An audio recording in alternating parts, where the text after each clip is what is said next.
سرکار کے وصال کے 3 دن پہلے کی بات ہے۔ سرکار نے بیٹی فاطمہ کو اپنے پاس بلایا اور فرمانے لگے کہ بیٹی، کان میں ایک بات کی۔ سیدہ تھوڑا سا رو پڑی، غمگین ہو گئی۔ دوسری پھر کان میں بات کی، سیدہ مسکرا پڑی۔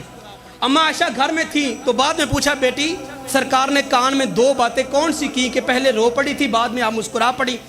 تو فرمانے لگی کہ اماں جان، سرکار نے مجھے پہلی بات یہ کی کہ بیٹی فاطمہ، ان قریب میں تمہیں چھوڑ کر، دنیا چھوڑ کر اپنے رب سے ملاقات کرنے کے لیے جا رہا ہوں۔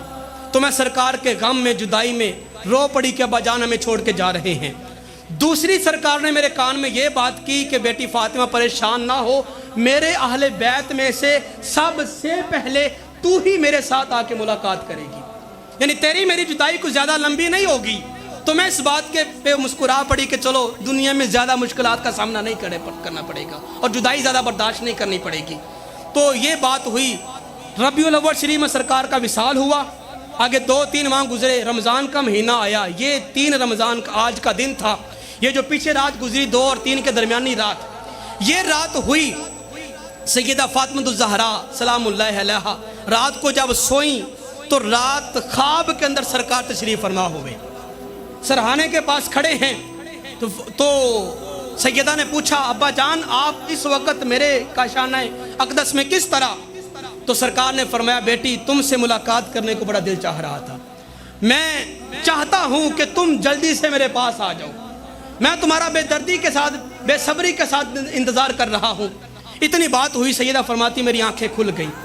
پھر میں نے ساری رات جو بقیہ تھی عبادت میں گزاری، صبح نماز پڑھی، نماز پڑھ لینے کے بعد گھر کے کام کاج میں نے جلدی سے کرنا شروع کر دیے۔ کھانا بنایا، گھر کے صفائی ستھرائی کی، تو بچوں کو میں نے نہلایا، اچھا لباس پہنایا، کنگھی کر دی۔ مولا علی جب گھر آئے نماز پڑھ لینے کے بعد، پوچھا فاطمہ آج گھر کے کام بڑے جلدی کر رہی ہو، کیا بات ہے؟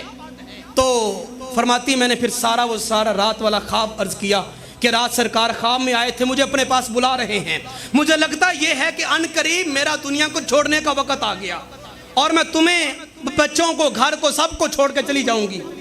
تو میں یہ چاہتی ہوں کہ کل جب آپ میرے کفن دفن میں مصروف ہوں گے تو کہیں میرے بیٹے، میرے بچے بھوک اور پیاس سے بلبلائیں نہ۔ تو میں ان کے لیے کھانا جلدی سے پہلے بنا کے رکھ کے جا رہی ہوں، ان کو اچھا لباس پہنا کے جا رہی ہوں کہ 2-3 دن تک ان کا لباس پہنا رکھے۔ اور میں آپ کے خدمت میں یہ گزارش کرتی ہوں کہ آپ میرے بعد میرے بچوں کا لحاظ اور خیال اسی طرح سے رکھیے گا جس طرح سے میں رکھتی ہوں۔ خیر یہ بات ہوئی، جب عین موت کا وقت آیا، عقیدے کی بات آپ کے سامنے کرنے لگا ہوں۔ آدم سے لے کر آج تک اور قیامت کی صبح تک جتنے لوگ مر چکے اور جتنے لوگ مریں گے، خواہ وہ ذی العشور ہیں یا غیر ذی العقول ہیں، وہ سب جانداروں کی روحیں اللہ تبارک و تعالیٰ کے فرشتے اسرائیل نے قبض کی ہیں، تمام کی روحیں اسرائیل نے نکالی ہیں۔ لیکن جب سیدہ کی جان نکالنے کی باری آئی، چونکہ یہ فاطمہ وہ فاطمہ ہے کہ جب سر کا بال، ایک بال دوپٹے سے باہر آ جاتا تھا نا، تو سورج بھی حیا کیا کرتا تھا، سورج بھی طلوع نہیں ہوا کرتا تھا۔ اور یہ وہی فاطمہ ہیں جن کی وجہ سے اسرائیل 3 دن تک سرکار کے گھر داخل نہیں ہوا تھا سرکار کی جان نکالنے کے لیے، چونکہ سیدہ گھر میں موجود تھی۔ یہ فرما دیا کرتی تھی، چلے جاؤ واپس، میرے ابا جان بیمار ہیں، کل آ جانا۔ اسرائیل جو کسی کی نہیں سنتا، سیدہ کو حکم میں واپس چلا جایا کرتا تھا۔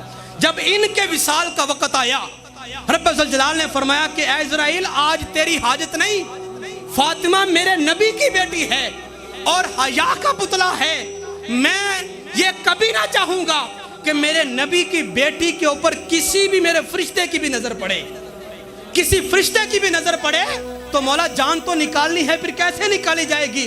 فرمایا اسرائیل سب کی روحیں تو نے نکالی ہیں، آج تو اپنے مقام پہ رہ، اپنی بیٹی کی روح اور اس کی جان میں خدا اپنے نہ سمجھ آنے والے ہاتھوں سے خود نکالوں گا۔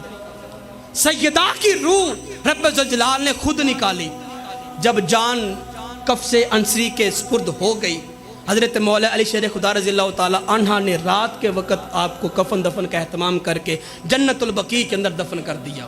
حضرت سلمان فارسی ہی فرماتے ہیں، آپ فرماتے ہیں کہ جب قیامت کا دن لگے گا اس وقت رب ذوالجلال کی بارگاہ میں اول تا آخر سارے انسان کھڑے ہوں گے، وہاں پہ ایک فرشتہ ندا دے گا،